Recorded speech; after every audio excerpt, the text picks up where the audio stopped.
আমার ভাইয়েরা, আমাদের ক্ষমতার কথা আমি একবার বলেছি না? আজকে যদি ক্ষমতা থাকে, আমার কথা যদি আপনার দলের বিরুদ্ধে যায়, এসে বলবেন এই মুহূর্তে কথা বন্ধ করবি, না হয় তোর ঘাড় মুটকে দেব।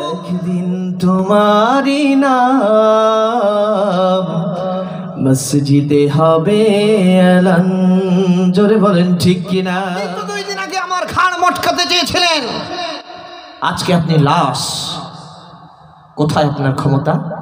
ইসলাম যেখানে আপনার বাধা, সেখানে তাফসীরুল কোরআন মাহফিল শুনলে আপনার গায়ে আগুন ধরে যায়। কোরআনের সঠিক কথা বললেই আপনি সেই কোরআনের আলোচককে বলেছেন তোর ঘাড় মুটকে দেব। আপনি ইমাম সাহেব যদি জুমার দিনে একটু কোরআনের সঠিক কথা বলে, ইসলামী আন্দোলনের কথা বলে, আপনি ইমাম সাহেবকে বলেছেন তোর চাকরি নট করে দিব। আপনি তো সেই, ঠিক কিনা? ঠিক কিনা? দূরের মতো নীল নদের ভিতর চুবিয়ে চুবিয়ে মেরেছি, সে আল্লাহ আছে না নাই? হতাশ কেন বন্ধু তুমি, বরং শপথ নাও, অন্তে বিজয় আল কোরআনের তাওহীদি গান গাও। শহীদেরা তো তাকিয়ে আছে, ভেঙে পড়া যাবে না, অত্যাচারের ছিকল দিয়ে এই বন বাঁধা যাবে না। জেলে ভরে জুলুম করে কোরআন বন্ধ হবে না, অত্যাচারের ছিকল দিয়ে এমন বাঁধা যাবে না। জোরে বলেন ঠিক কিনা? আমার জানা ইতিহাসে বিনা ভোটে রাতারাতি মানুষকে ধোঁকা দিয়ে বোকা বানিয়ে প্রধানমন্ত্রী, আর যেই দিন থেকে প্রধানমন্ত্রী হয়েছে সেই দিন থেকে ইউযাব্বিহুনা আবনাকুম, বনি ইসরাইলের ৮০,০০০ সন্তানেন্দ্র দাদা একই উপায়ে রাতারাতি ভোট ডাকাতি করে প্রধানমন্ত্রী। যেই দিন থেকে প্রধানমন্ত্রী হয়েছে সেই দিন থেকে ওর স্বপ্ন বাবরি মসজিদ ভেঙে দিয়ে মুসলমানদেরকে হত্যা করতে হবে। জোরে বলেন ঠিক কিনা? পৃথিবীর ইতিহাসে যুগে যুগে বিনা ভোটে প্রধানমন্ত্রী হবে যারা, আলেমদেরকে হত্যা করবে তারা। তেলাওয়াত করেছি সূরা আল কাসাস থেকে, বাস্তবতার নিরিখে যুগ জিজ্ঞাসা মনে করেই আমি আয়াতটা তেলাওয়াত করেছি। আল্লাহ তাআলা আমাকে বলার, এই জ্ঞানী সমৃদ্ধ মানুষদেরকে বলা কথাগুলো শোনা তৌফিক দান করুন। জোরে বলেন আমিন। আমার কথাই কষ্ট পাচ্ছেন? হৃদয়ের নির্যাস থেকে একটু কথা বলছি। কোরআন আমাদের সামনে স্পষ্ট। কোরআন ওই অতীতকালের কিতাব নয়, কোরআন বর্তমানেরও কিতাব, ঠিক কিনা? কোরআন বর্তমানের শুধু কিতাব নয়, ভবিষ্যতে কি ঘটবে সেটারও কিতাব। জোরে বলি আল্লাহু আকবার। এমন এক সময় নাজিল হলো, কাফের মুশরিকেরা আল্লাহর নবী বিশ্ব নবীর প্রতি নির্যাতনের ইস্তেমরার চালাচ্ছে। বিশ্ব নবীর সাহাবীদের প্রতি নির্যাতনের ইস্তেমরার চলে। বিশ্ব নবীর কাছে সাহাবীরা এসে বলে, মাতা নাসরুল্লাহ, ও আল্লাহর নবী কখন আসবে আল্লাহর সাহায্য, কখন আসবে আল্লাহর সাহায্য? হযরতে আম্মারকে ধরেছে, আম্মারকে ধরে রিমান্ডের পর রিমান্ড চালাচ্ছে, গা থেকে চামড়ার গোশ আলাদা করে দিচ্ছে।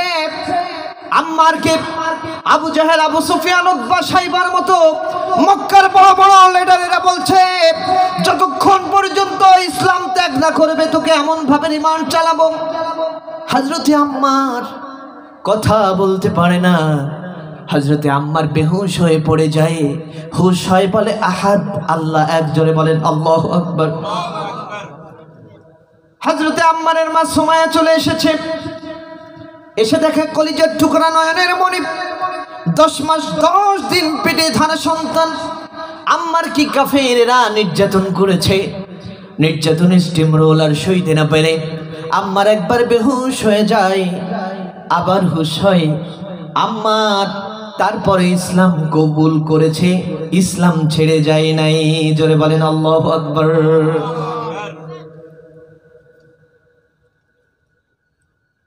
আমি একটি আয়াত শেষ করব। যখন আপনারা আল্লাহু আকবারের ধ্বনি দিবেন তখন, কারণ আল্লাহ নবী বলেন যখন আল্লাহর কোন বান্দা আল্লাহু আকবারের আওয়াজ দেয়, বাইনাস সামাওয়াতি ওয়াল আরদ, আসমান জমিনের ফাঁকা জায়গাগুলো আল্লাহ রাব্বুল আলামিন ওই বান্দার আমলনামায় ভরপুর করে দেন। জোরে বলেন আল্লাহু আকবার।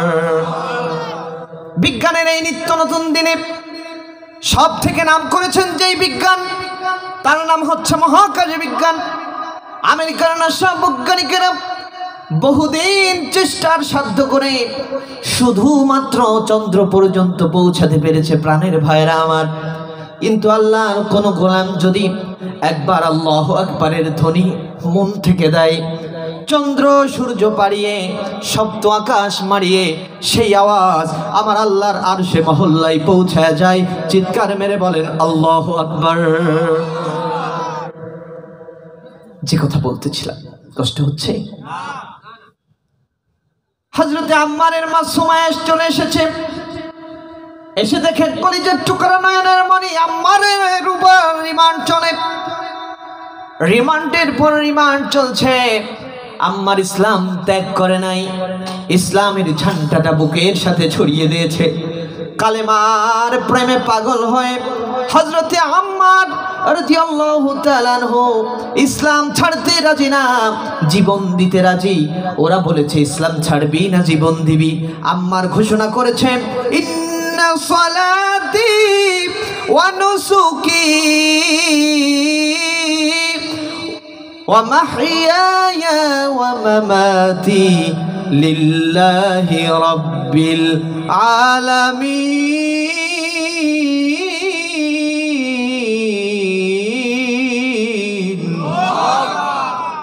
নিশ্চয় আমার নামাজ, আমার কুরবানি, আমার বেঁচে থাকা, আমার মরে যাওয়া লিল্লাহি রাব্বিল আলামিন, সব আমার আল্লাহর জন্য। আমার জীবনটা আমার আল্লাহর কাছে বিলিয়ে দিয়েছি। ও কাফেরেরা কতটুকু নির্যাতন করবে? নির্যাতনের স্টিম রোলার চালাতে চালাতে এই দুনিয়ার থেকে বিদায় করে দেবে। আমার এই জীবনের এই দুনিয়ায় আমার এক পাশে দুনিয়া, আমার জীবনের আর এক পাশে আল্লাহর জান্নাতুল ফেরদাউস। চিৎকার মেরে বলেন আল্লাহু আকবার। সুমাইয়া এসেছে। সুমাইয়া হযরতে আম্মারের মা এসে বলছে, বাবা তোমাকে এত নির্যাতন করলো, তারপরে ইসলাম ত্যাগ করনি? আর আমাদের অবস্থা কি? যদি বিপদে পড়ি মসজিদেও যাব না, এরকম না? অমুক হুজুর একটু ইসলামের পক্ষের লোক, হুজুর বিপদে পড়েছে, ওই হুজুরের পিছনেই নামাজ পড়বো না, আছে না নাই? মিথ্যা কথা বলছি? প্রাণের ভাইয়েরা,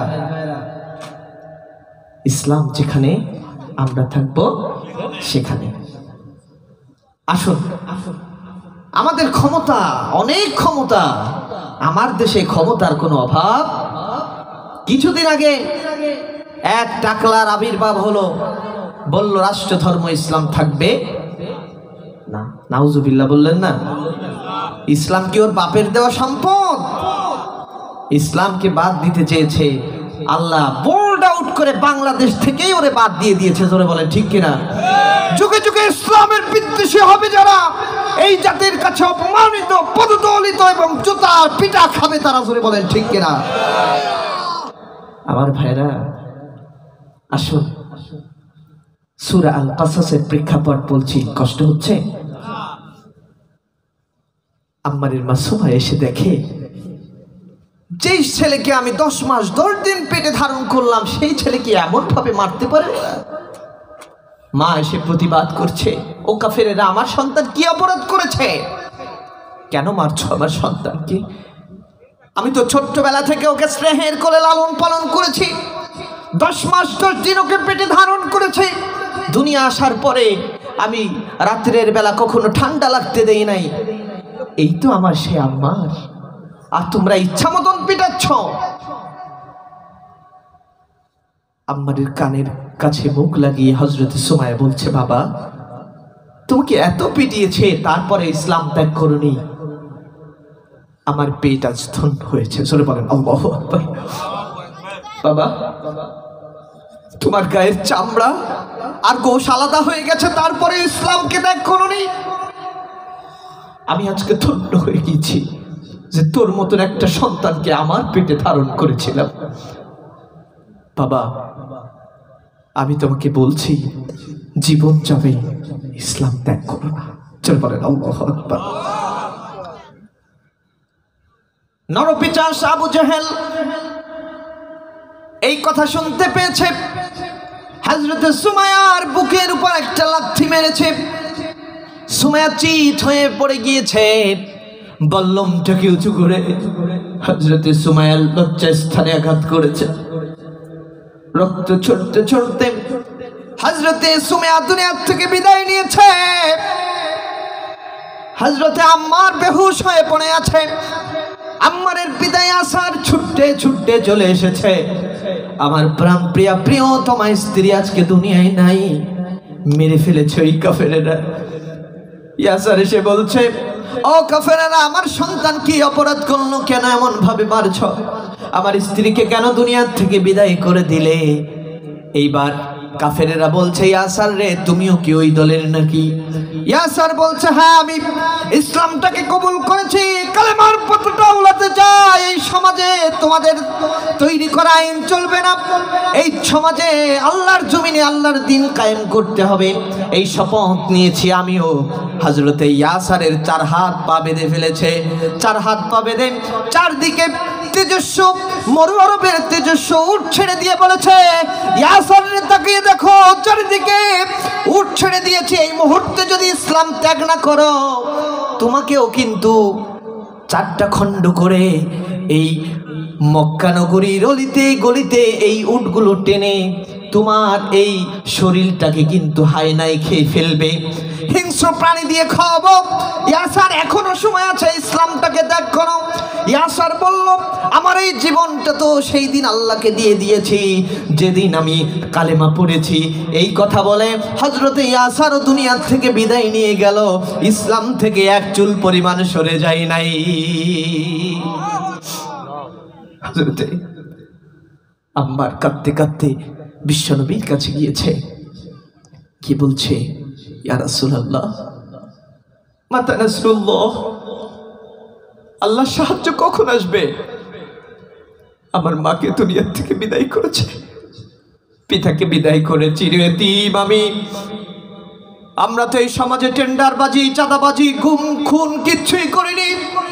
এই সমাজে চেয়েছি একটা কোরআনের সমাজ। এটাই যদি আমাদের অপরাধ হয়, মাতা রাসূলুল্লাহ, বলে দিন না আল্লাহর সাহায্য কত দূরে। বিশ্বনবীর কাছে ওহী নাযিল হয়ে গেল, আমার সাহাবীরা শোনো, ইতিপূর্বে যারা ঈমান এনেছে, আফাহাসিবতুম আন্নামা খালাকনাকুম আবাসা ওয়া আন্নাকুম ইলাইনা লা তুরজাউন।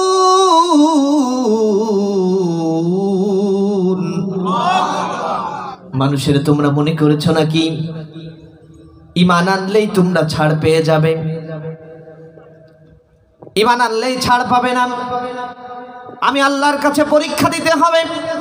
পরীক্ষায় যদি উত্তীর্ণ হতে পারো তাহলে ছাড় পাবে, আর না হয় তোমাকে কিন্তু ধরা খেতে হবে। আমার ভাইয়েরা, আমাদের ক্ষমতার কথা আমি একবার বলেছি না? আজকে যদি ক্ষমতা থাকে, আমার কথা যদি আপনার দলের বিরুদ্ধে যায়, এসে বলবেন এই মুহূর্তে কথা বন্ধ করবি, না হয় তোর ঘাড় মুটকে দেব। ও ভাই, আপনিও মানুষ, আমিও মানুষ। আজ আপনার ক্ষমতা আছে, কাল সকালবেলা মনে করেন মসজিদের মাইকে আপনার নামে এলান হলো, একদিন তোমারই নাম মসজিদে হবে এলান। তৈরি থেকো, তৈরি রেখো, কবরের মাল সামান, একদিন তোমারই নাম মসজিদে হবে এলান। তোমারই নাম মসজিদে হবে এলান, জোরে বলেন ঠিক কিনা। তোমার নামে এলান হয়ে গেল, তুমি যত বড় লিডার হও না কেন, পালিশ ছাড়া শুয়ে গিয়েছ, তোমার দলীয় কর্মীগুলো এসে বলবে নেতা তুমি তো মরে গেলে, এখন আমাদের কে শেল্টার দিবে, মামলায় পড়লে কে বাঁচাবে। একজন ইমাম সাহেব মরে গেলে মুসল্লিরা কান্দে। ইমাম সাহেব আমাদেরকে কোরআন শেখাতো, যে যেই ক্যাটাগরি সেইভাবেই তার কথা ওঠে, জোরে বলেন ঠিক কিনা। কিন্তু সকলের মরতে হবে, এটাই সত্য, জোরে বলেন ঠিক কিনা। কষ্ট হচ্ছে, একটু বাস্তবতা। আপনি তো 2 দিন আগে আমার ঘাড় মটকাতে চেয়েছিলেন, আজকে আপনি লাশ। কোথায় আপনার ক্ষমতা? আসুন আরেকটু সামনে যাব, কষ্ট হচ্ছে। নামে সমন জারি হয়ে গেল, সমন জারি হলে আপনাকে আটক করে ফেলেছে, একটু নড়ার শক্তি নাই আপনার, আপনার নামে এলান শেষ হয়ে গেল। আপনাকে নিয়ে জোহর বাদ জানাজা হলো, জানাজার পরে আপনাকে নিয়ে ছোট্ট একটা ঘর করে চারিদিকে মাটি, যখন আপনাকে রাখা হয় একটা দোয়া পড়া হয়, পারেন আর না পারেন ইমাম সাহেব তো বলে দেয় বিসমিল্লাহি ওয়া আলা মিল্লাতি রাসূলিল্লাহ, বলা হয় না? পানি বললাম। আসুন, আপনাকে কি নামে রাখা হলো, আর আপনার 30 বছর 40 বছর 50 বছরের জীবনে ওই দোয়াটার সাথে মিল আছে কিনা? দরকার আছে না? বিসমিল্লাহি ওয়া আলা মিল্লাতি রাসূলিল্লাহ, আল্লাহর নামে ওয়া আলা মিল্লাত। একজন কর্মী, কাকে বলছি? আল্লাহকে। ও আল্লাহ তোমার নামে রাখছি, একজন ইসলামের কর্মী, ওয়া আলা মিল্লাতি রাসূলিল্লাহ, বিশ্ব নবীর একজন কর্মীকে আজকে কবরস্থ করে রেখে যাচ্ছি, আল্লাহ তোমার হাতে সুপর্দ করলাম।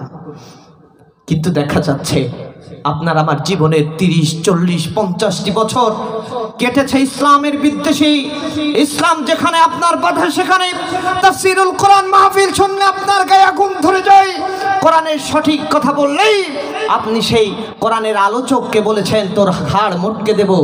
আপনি ইমাম সাহেব যদি জুমার দিনে একটু কোরআনের সঠিক কথা বলে, ইসলামী আন্দোলনের কথা বলে, আপনি ইমাম সাহেবকে বলেছেন তোর চাকরি নট করে দিব।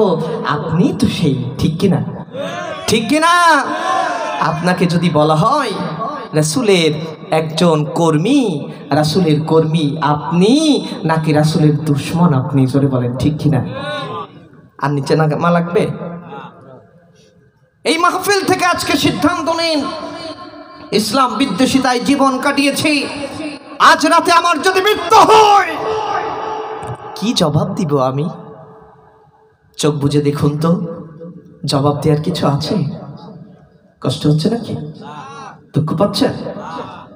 আসুন, আল্লাহ রাব্বুল আলামিন এই সময় বিশ্ব নবীকে সান্ত্বনা দিলেন, আল্লাহর নবীর সাহাবীদেরকে সান্ত্বনা দিলেন, এমন একটি সূরা নাজিল করলেন।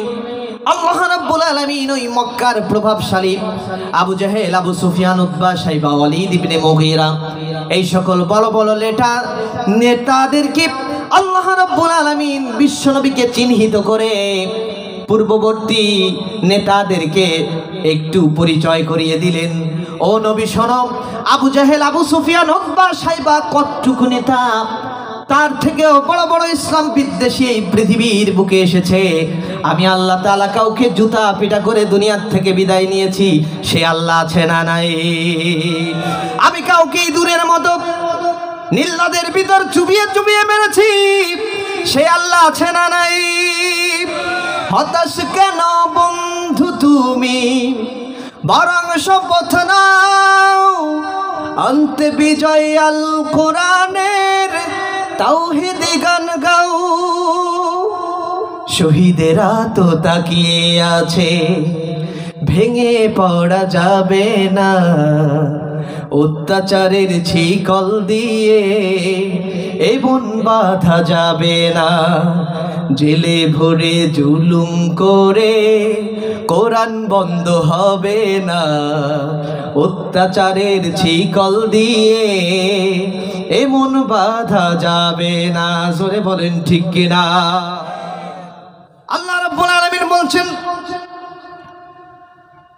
ইন্না ফিরাউনা আলা ফিল আরদি ওয়াজআলা আহলাহা শিয়আ ইয়াস্তাদঈফু তাঈফাতুম মিনহুম ইউযাব্বিহু আবনাহুম ওয়া ইস্তাহয়ী নিসাআহুম ইন্নাহু কানা মিনাল মুফসিদিন।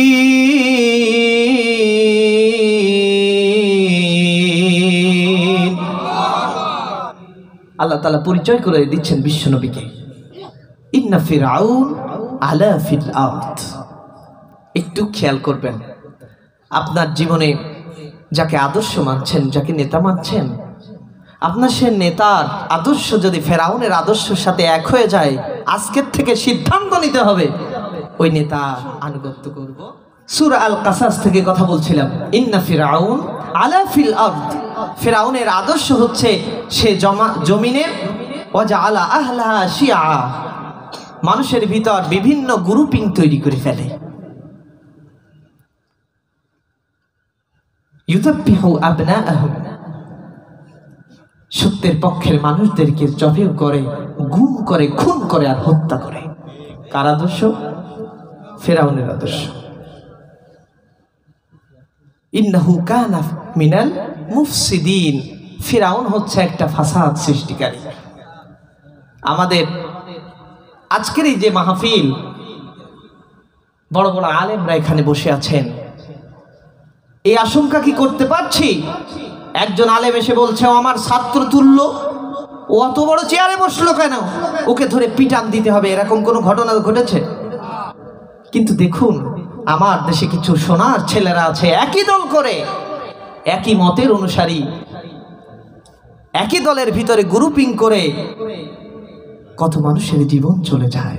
কিন্তু কোরআনের মাহফিলে এরকম কোনো ঘটনা, তাহলে বুঝতে হবে কোরআন এর মাহফিল কোরআন দিয়ে সেজেছে। আর ওই সকল প্রোগ্রাম যারা একই দল করার কারণে নিজেদের ভিতরে গ্রুপিং করে, তাহলে বুঝতে হবে ওদের ভিতরে কোরআন নাই, মানব রচিত আইন ঢুকেছে। জোরে বলেন ঠিক কিনা? আদর্শ উল্টো পকেটে গোজা শুরু হয়ে গেল। সঙ্গে এসেছিল নামতার হামান, মাথা ছিল টাকলা মুরাদের মতো বুদ্ধির কামান। যেই টাকলা মুরাদ বলেছিল এই দেশের আলেমদের মাথায় গোবর ভরা, আর আমি হচ্ছে সবচেয়ে উচ্চ শিক্ষিত, ওরা কোরআন হাদিস দিয়ে কি বলবে ওর থেকে আমি ভালো পারি। তুমি এতই ভালো পারো মিয়া, বোরকা পরে তসলিমা নাসরিনের মতো দেশ ত্যাগ করতে গেলে কেন? জোরে বলেন ঠিক কিনা? ইসলাম, কোরআন, আল উলামা ওয়ারাসাতুল আম্বিয়া, ঠিক কিনা? আল্লাহর নবীর কথা, আলেমেরা হচ্ছে আমি নবীর ওয়ারিস। আর তুমি বলো সে আমি ভালো জানি, তোমার মতো বাটপার বদমাশ এই দুনিয়ার বুকে আর নাই। জোরে বলেন ঠিক কিনা? আমার ভাইরা, আসলে একটু সামনের দিকে যাই। হযরতে মূসা আলাইহিস সালামের জন্মটাকে ঠেকানোর জন্য ফেরাউন এখনো কিন্তু ক্ষমতা পায় নাই। প্রধান ক্ষমতা পাওয়ার জন্য ওই যে টাকলার কথা বললাম, হামান একটা সরকারি সার্কুলার এনেছে। এসে বলছে বন্ধু দেখো আমি একটা সার্কুলার পেয়েছি। সার্কুলারটা হলো সরকারি গোরস্থানের একটা দারোয়ান নিয়োগ করা হবে, কারণ দারোয়ান মৃত্যুবরণ করেছে। ফেরাউন বলছে শোনো, তোমার দিয়ে সরকারি দারোয়ান গোরস্থানের দারোয়ানের কাজ হবে না, কারণ দারোয়ানের কাজ, গোরস্থানের কাজ শক্তিশালীর কাজ। আমি একটু বড় সড়ো আছি, শক্তি আমার বেশি। আমি যদি যাই এক চান্সে পেয়ে যাব চাকরি। আমি যদি একবার সরকারি লোক হতে পারি, তোমারও লাভ আমারও লাভ। ধরে বলেন ঠিক কিনা? আচ্ছা ঠিক আছে যাও। ফেরাউন চলে গিয়েছে। বাদশা তার আপনার গোরস্থানের চাকরিটা যদি আমাকে দেন, আপনার এক্সট্রা কোনো কর্মচারী রাখা লাগবে না, আমি একাই পারবো। লাশ দাফন করা থেকে শুরু করে সব কাজ আমি করব। আমি শক্তিশালী একজন মহাপুরুষ। তাকিয়ে দেখুন আমার দিকে। ফেরাউন লম্বা ছিল না? আছে না জাদুঘরে এখনো? ফেরাউন বলল আমি পারবো। তার তো দেখলো খুব বড় সড়ো একটা শক্তিশালী মানুষ, একে দিয়ে ওই কাজ সম্ভব। ফেরাউন সরকারি নিম্ন পদের কর্মচারী হলো যেই দিন থেকে, সেই দিন থেকে ঘোষণা করলো আজকের থেকে এই মিশরে যদি কোনো লাশ দাফন করতে হয়, একটা করে স্বর্ণ মুদ্রা না দিলে আমি সরকারি গোরস্থানে লাশ দাফন করতে দেব না। সকলে বলল বাবারে, এ কোন বাটপারের হাতে পড়েছি, যেখানেই যাই সেখানেই টাকা মারতে হয়। ওই সকল মিশরবাসীকে যখন দাফন করা হতো তাদের সাথে স্বর্ণ রৌপ্য দামি যা কিছু ছিল, এখন দেখবেন খ্রিস্টানদের সাথে দেওয়া হয়, ওইগুলো রাতারাতি উঠিয়ে কিছুদিনের ভিতর কোটি কোটি টাকার মালিক হয়ে গেল। মিশরে মহামারী আসলো। মহামারীতে ফেরাউন দেখে মানুষ মরে, একটা করে স্বর্ণ মুদ্রা আরো কত কি বাগবাগুম টায়রা করতে লাগলো, কোটি কোটি টাকার মালিক হয়ে গেল। হঠাৎ করে প্লাবন দেখা দিল, প্লাবিত হলো মিশরের মানুষ, খাদ্য সংকটে পড়ল। ফেরাউন তখন কোটিপতি। এইবার হামান ডেকে বলে, বন্ধু বলেছিলাম না আসো এবার আমার কাছে, বুদ্ধি নাও, তুমি জলদি করে ওই বাদশার কাছে চলে যাও। বাদশার কাছে গিয়ে বলো, বাদশা তার তুজুরে আমি হচ্ছে তোমার সরকারি সব থেকে নিম্নতরে একজন কর্মকর্তা, আমি এই মিশরবাসীকে ত্রাণ দিতে চাই। তার তুজ বলল, এই বিপদের কালে ত্রাণ দিবা ভালো কথা, দাও দাও। এইবার ফেরাউন সকলের সামনে ত্রাণ দেওয়া শুরু করে দিল। মিশরবাসী দেখলো, আহারে যেই মানুষটা আমাদের সাথে সিটারি করলো সেই মানুষটা আমাদের ত্রাণ দেয়, আসলে হচ্ছে বিপদের দিনে উপকার করে যে প্রকৃত বন্ধু বলে মানায় তাকে বিপদের দিনে খুঁজে পাওয়া যায় না, যার প্রকৃত বন্ধু বলে মানায় না তার। কারণ হচ্ছে সুসময়ে বন্ধু বটেই অনেকেই হয়, দূর সময়ে হাই হাই কেউ কারো নাই। জোরে বলেন ঠিক কিনা? মিশরবাসী খাবার পেয়ে খুব খুশি, আমার ভাই তোমার ভাই ফেরাউন ভাই ভোট দিবেন ভাই কোনখানে? ফেরাউনের মাঝখানে। এবার ভোটে দাঁড়ালে জিতবে কে? ফেরাউন ছাড়া আবার কে? এমন ভাবে ফেরাউনের নামে জয়ের ধ্বনি হয়ে গেল। যখন ফেরাউন কিছুদিন এইভাবে ত্রাণমন্ত্রী হয়ে গেল, কিছুদিন যেতে না যেতেই এইবার বাদশা তার তুজ মৃত্যুবরণ করলো। হামানটাকে বলে, আসো আর একটা বুক দিতে চাও। মিশরবাসীর কাছে গিয়ে বলো, ওই যে তোমরা প্লাবিত হয়েছিলে, তোমাদের পেটে ছিল না খাবার, আমি খাবার দিয়েছিলাম, বিপদের দিনে তো উপকারটা করেছিলাম, আমি যতই যেটার হই। সুতরাং তোমাদের প্রধানমন্ত্রী মৃত্যুবরণ করেছে, আমাকে বিনা ভোটে তোমরা মৃত্যুবরণ না করিয়ে আমাকে বিনা ভোটে তোমরা রাজা বানিয়ে দাও। কষ্ট পাচ্ছেন? আমি যতদূর লেখাপড়া করেছি আমার জানা ইতিহাসে বিনা ভোটে রাতারাতি মানুষকে ধোঁকা দিয়ে বোকা বানিয়ে প্রধানমন্ত্রী হয়েছিল মিস্টার ফেরাউন। আর যেই দিন থেকে প্রধানমন্ত্রী হয়েছে সেই দিন থেকে ইউযাব্বিহুনা আবনাআকুম, বনি ইসরাইলের ৮০,০০০ সন্তান সবই আমাদের পার্শ্ববর্তী দেশ নরেন্দ্র দাদা একই উপায়ে রাতারাতি ভোট ডাকাতি করে প্রধানমন্ত্রী। যেই দিন থেকে প্রধানমন্ত্রী হয়েছে সেই দিন থেকে ওর স্বপ্ন বাবরি মসজিদ ভেঙে দিয়ে মুসলমানদেরকে হত্যা করতে হবে। জোরে বলেন ঠিক কিনা? পৃথিবীর ইতিহাসে যুগে যুগে বিনা ভোটে প্রধানমন্ত্রী হবে যারা, আলেমদেরকে হত্যা করবে তারা।